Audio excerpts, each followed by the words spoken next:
Hola, hola a todos, muy buenas noches a todas las personas que estén presentes en este video. Un gusto saludarles nuevamente para este canal. La idea de aquí en adelante es cumplir con la promesa que se les dio a cada uno de ustedes acerca de la importancia de las noticias en el mercado y su ponderación a partir de toda esta mezcla política que se ha generado en los últimos años. Obviamente son noticias globalizadas, no es la noticia de pronto de un país del tercer mundo, son las noticias que tienen mayor fuerza, mayor impacto a nivel general con las economías principales, en esencial el dólar, en esencial el euro y principalmente con la economía tales como las que manejan el dólar estadounidense, el Estados Unidos.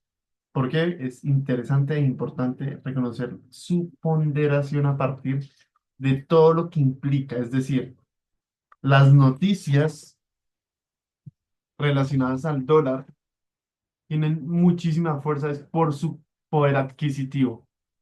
Ahora bien, yo les hago la primera pregunta: ¿cuál es la moneda de referencia a nivel mundial? El dólar, ¿verdad? ¿Por qué? Porque el dólar es la que mayor movimiento transaccional y volúmenes se genera a nivel mundial. Y como se considera una moneda refugio, una moneda medianamente estable a través de los años, por eso mismo los inversionistas, las personas la toman como punto de comparación. Importante resaltar esto porque de ahí parte todo. Si usted observa, realmente todo el comportamiento global se rige bajo esas economías fuertes: euro, dólar, Estados Unidos. Incluso, bueno, en el caso de China también, pero China, pues aquí no va a entrar a jugar un papel en este video, aunque claramente tiene una fuerza y una hegemonía clarísima. ¿Listo? Ahora bien, arranquemos pues, muchachos. La Reserva Federal, muchachos, ¿qué es? La Reserva Federal es el Banco Central de Estados Unidos. Este personaje que ustedes ven aquí siempre ha sido en su mayoría de los últimos años el presidente, el director de dicha Reserva Federal, de dicho banco. Se llama Jerome Powell. Es el que hace mover el mercado estrepitosamente, pero no implica que él tome noticias o tome decisiones basadas simplemente en lo que se puede observar, no. Eso es un complemento de políticas monetarias, tasas de interés, porque ¿qué ocurre? De alguna otra manera, ustedes tienen que entender, muchachos, de que estamos en un sistema capitalista y a partir de eso siempre va a funcionar el proceso de economía de intercambios. Yo te doy un capital porque tú me vas a dar un bien o un servicio, ¿cierto? ¿Qué quiere decir? Te compro un carro por 50 millones, yo te doy el dinero y tú me das mi bien. El bien puede ser cualquier objeto, eso a lo cual se le da un valor agregado dentro de una sociedad. Ahora bien, ¿por qué es importante las tasas de interés, por ejemplo? Las tasas de interés están moldeadas por la Reserva Federal y hay tipos de tasas de interés: flotantes, variables y fija. Es decir, pues muchachos, por ejemplo, yo compré un auto, ¿cierto? Y después le hice una ganancia ocasional. Yo voy a tener que pagar un interés como si estuviera haciendo un préstamo porque precisamente de alguna otra manera se genera una ganancia ocasional, se llama eso en términos financieros. De dicha manera, ¿qué ocurre? Eso puede ser modificable dependiendo del tipo de producto, dependiendo del tipo de industria. Si es de harta comercialización o poca comercialización. Si es precisamente muy selectivo o no selectivo para la economía. Si tiene mucha ponderación de incluso entornos geográficos puntuales. Cierto, es importante tenerlo en cuenta. Algo importante, y es que las tasas de interés van correlacionadas al nivel que se va generando de inflación y el nivel de inyección de capital de dinero en el mercado. Si se suben las tasas de interés, ¿qué ocurre? Podría generar algunas ocasiones el crecimiento económico, pero en otras pueden hacer que baje. O sea, dependiendo del movimiento de las tasas de interés, puede subir o bajar. Y eso es lo que le genera tanta ponderación al mercado, tanta fuerza, tanto impacto, tanto movimiento.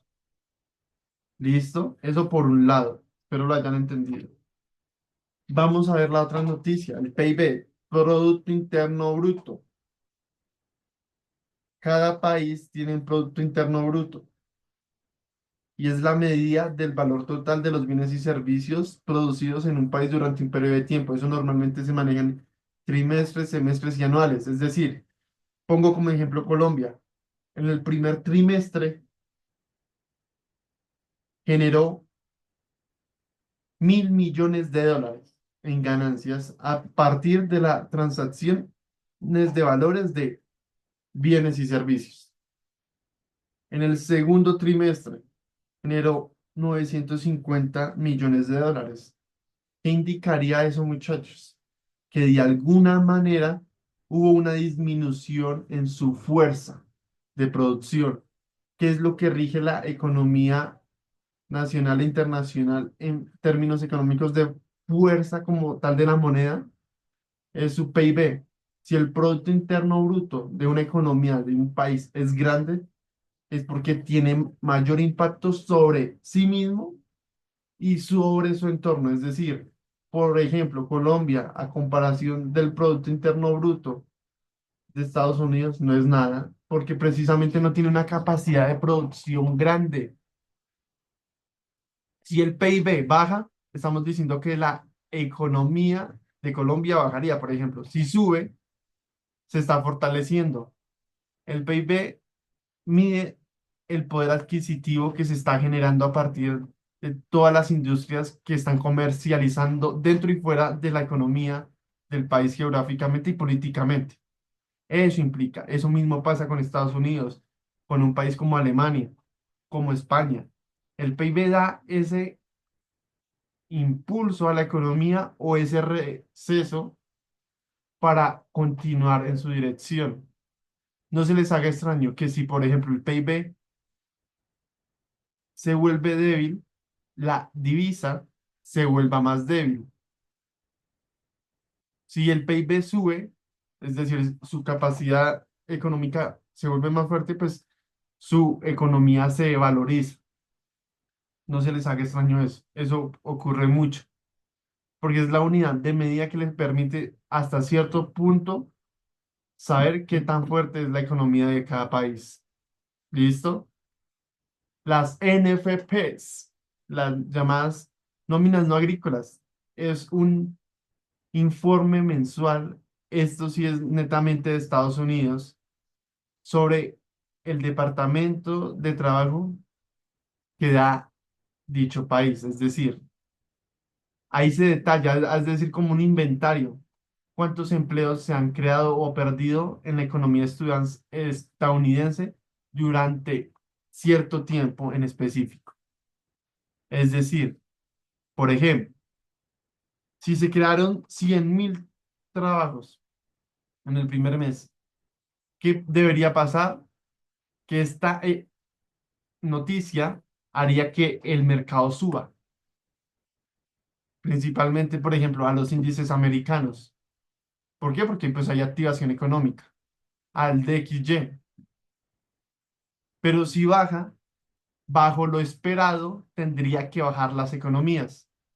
Es decir, los índices caerían, tendrían que caer las acciones, tendrías que caer el dólar y las principales paridades relacionadas al dólar como moneda principal. Por ejemplo, el ISCAT, el USCHEF. Ya les explico en el gráfico cómo se ve esto, pero precisamente de eso trata. Por ejemplo, si yo les digo que se crearon 100.000 trabajos este mes y en el próximo se crean 90.000, ¿qué implica? Hubo una recesión en comparación al alto anterior. Eso indica que hay mayor imposibilidad de crear mano de obra, de crear economía colaborativa en el trabajo. Eso implica la NFP. Por eso tiene tanta ponderación. Si ustedes interpretan de esa manera las noticias, van a observar que, listo, se perdieron el primer movimiento a las 8:30 que abre el mercado, que eso lo hacen recién, abre la bolsa de Nueva York.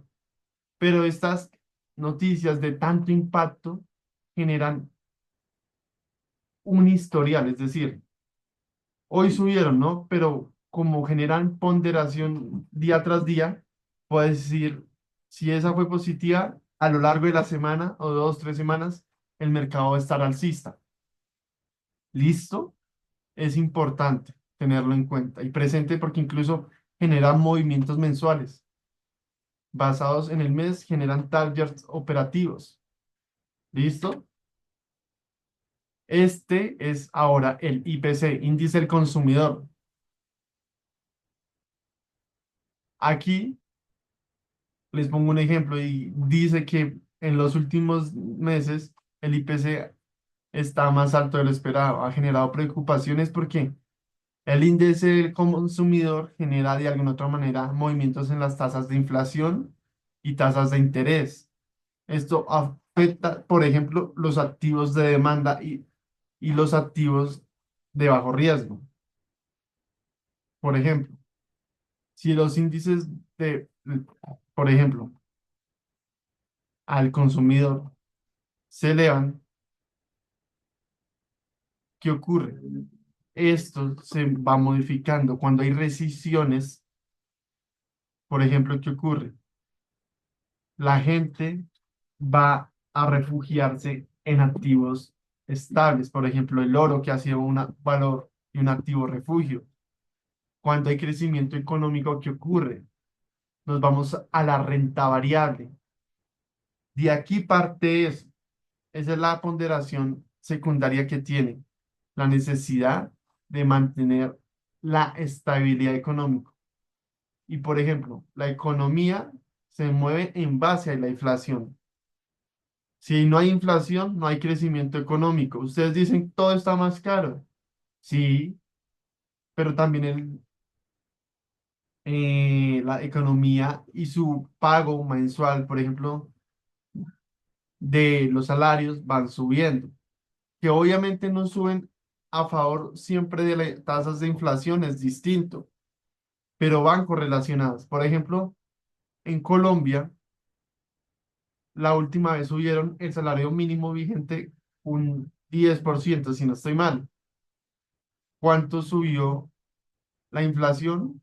Más o menos como un 12%. Claro, ahí estamos perdiendo en términos económicos los colombianos, pero están correlacionados y es lo que le da ponderación al fortalecimiento de cada divisa.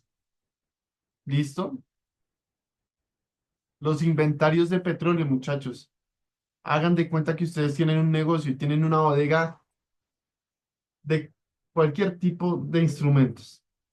Y ustedes van a guardar esos petróleos ahí, los barriles. Ustedes tienen que saber cuántos hay, cómo están y demás.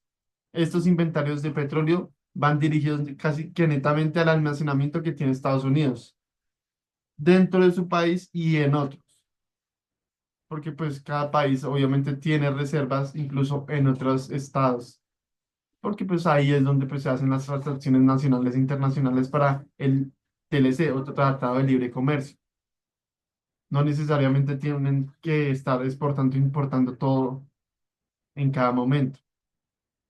Entonces, en ese momento, ustedes observan qué ocurre. Ok, el mes uno, tengo 100 toneladas de petróleo. Mes 2 tengo 300. En el mes 4 tengo 500. Ah, en el mes 6 bajé a 100. ¿Qué ocurrió? Eso es lo que genera el inventario de petróleo. Es reconocer cómo van las finanzas.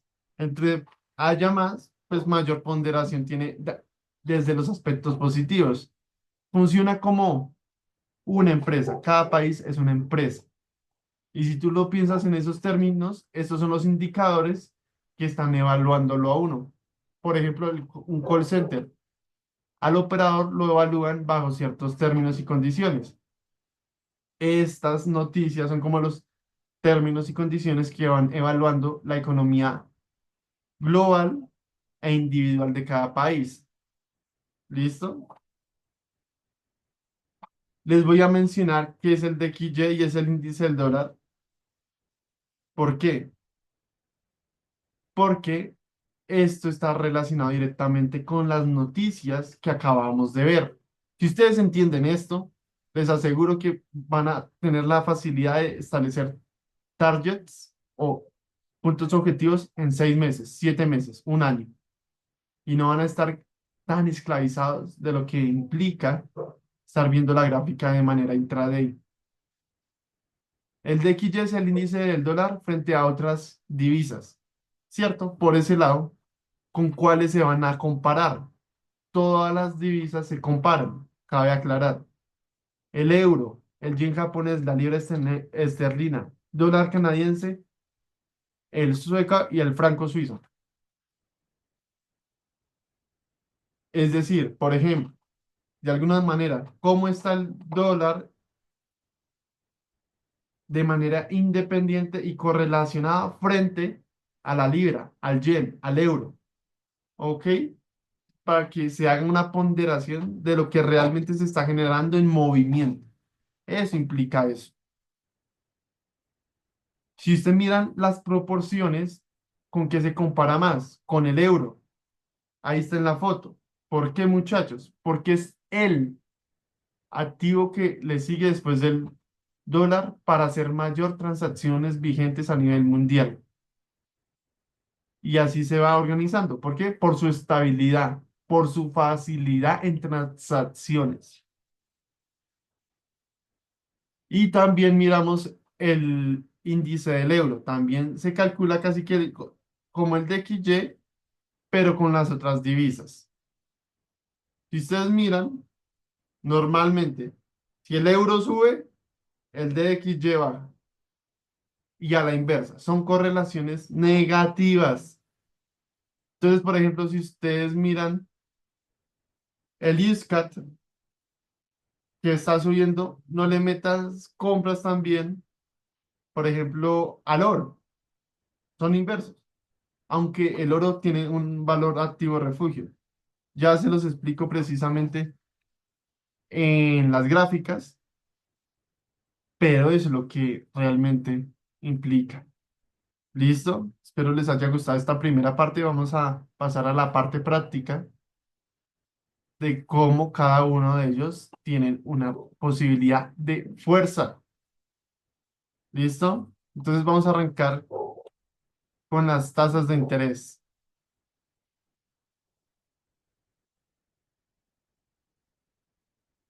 Esto vemos aquí. ¿Qué ocurre?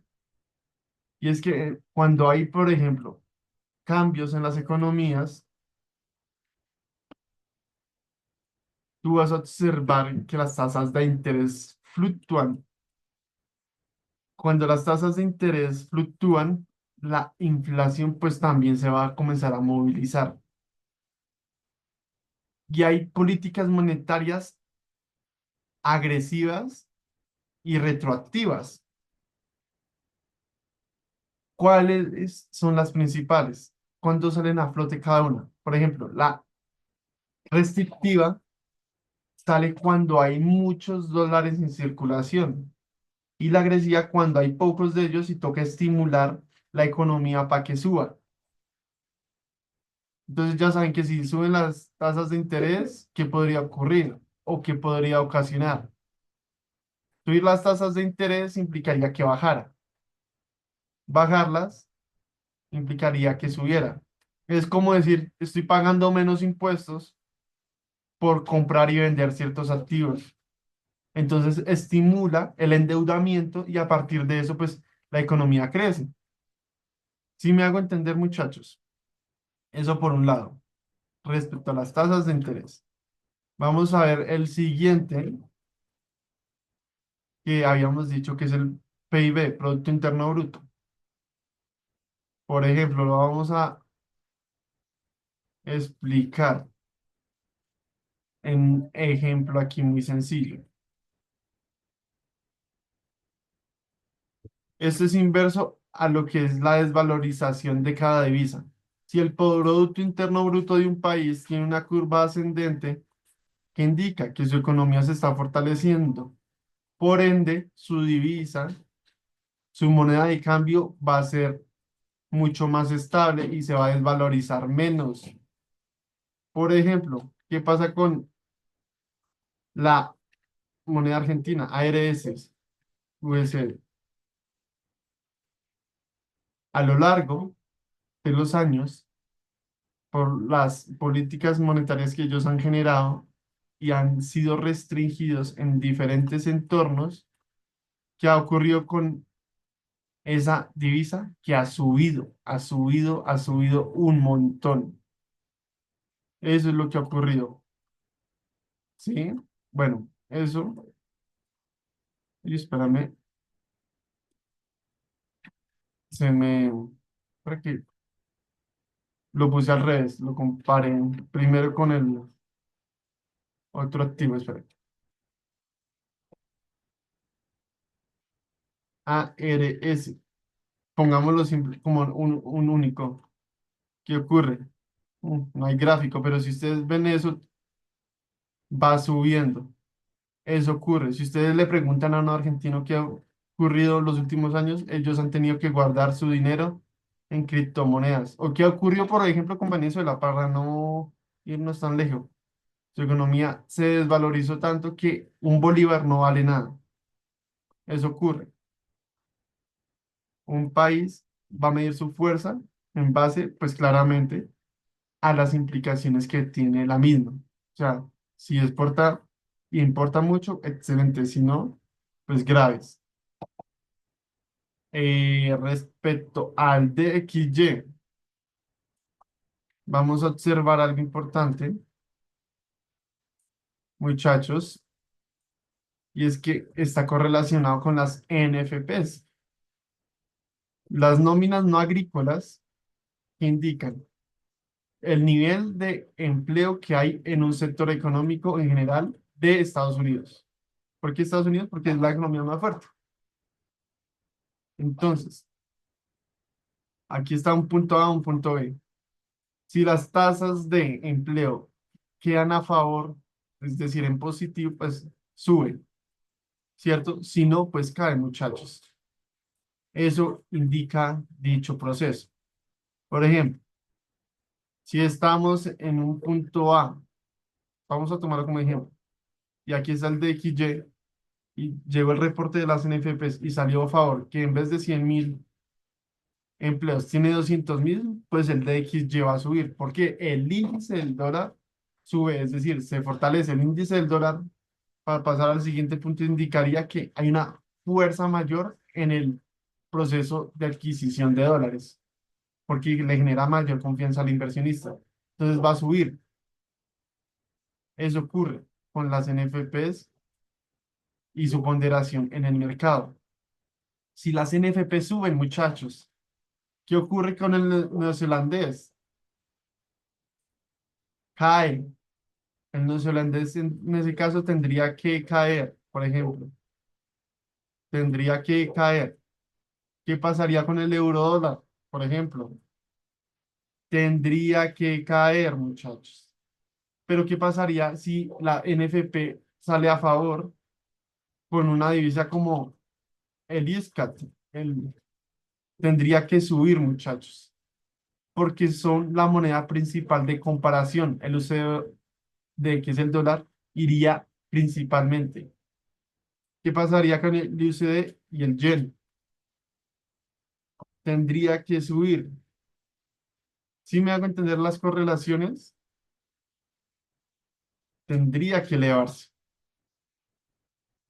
eso ocurriría. De hecho, tiene que subir en este momento. Pero bueno, eso es tema para otro momento. Entonces, si el DXY sube, el euro dólar cae, el neozelandés cae, la libra esterlina versus el dólar cae. Si el DXY y las NFP salen a favor, ¿qué ocurre? Por ejemplo, el USCAD, el USD todos los que tienen como moneda principal el UCD tendrían que elevarse. Y eso traspola a días, a semanas, a meses. Y de esa manera se puede establecer targets operativos en días, semanas y meses de la misma manera. Y el euro, el índice del euro funciona igual.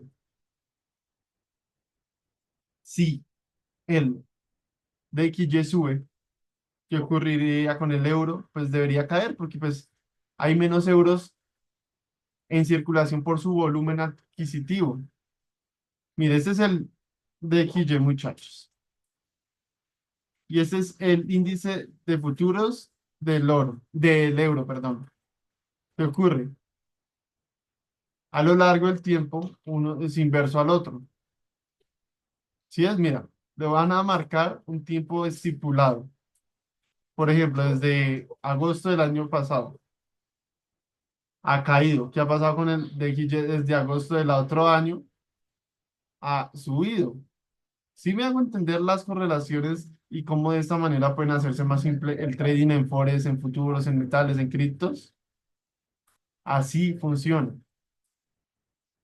Es de la manera más sencilla, probable que lo van a entender. Espero les haya gustado, les haya servido y de alguna otra manera entiendan su ponderación. Esto no es una revisión a profundidad, sin embargo, les libera de muchos errores absurdos que uno podría tener por falta de conocimiento, pero no está mal tener errores, sino quedarse en ello. Y la idea es seguir mejorando de una manera coherente, muchachos. Espero les haya gustado y con todo el gusto nos vamos a ver en una siguiente oportunidad.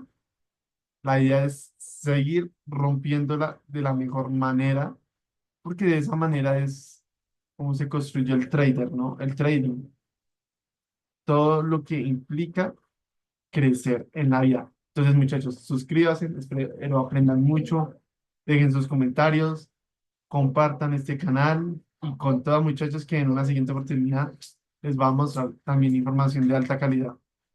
Chao, chao.